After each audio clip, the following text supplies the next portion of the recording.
Hey guys, I hope everyone's doing well.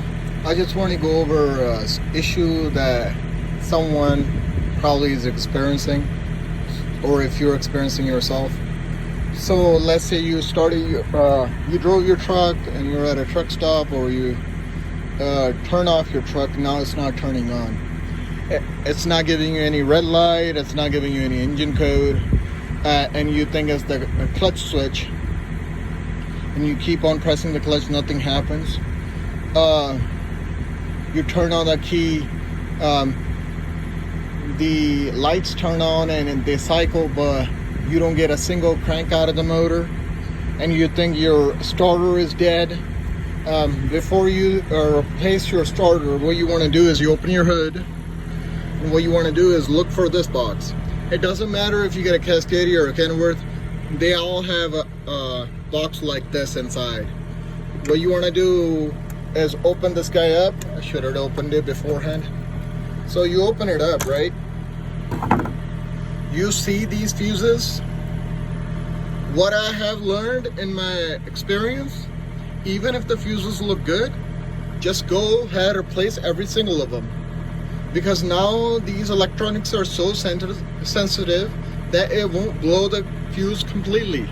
You might have a little bit of crack. Sometimes it connects, sometimes it doesn't. So you think the fuse is okay. It can't be the fuse, because the fuse looks okay, and you end up getting a new starter and you still have a problem, because it's gonna be an intermittent problem. You drive down the road and for a week it's fine, and next week one day does that same issue, and next day is completely fine. So this could be your issue. Just replace these 4 fuses, and if your problem goes away, then that's your issue. With these Cascadia, what I have learned is, majority of the time, if you have something gone wrong, check the fuses first before you start opening up the motor. So hopefully this helps you. If not, if this doesn't help, then you can jump your clutch switch. That video I'll make it later. Currently I just don't have the time to do that video.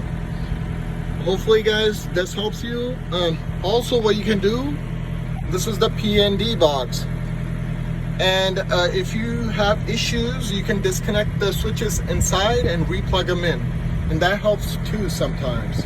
So majority of the time, 90% of the time, it's gonna be this issue, one of these fuses. I don't remember which one.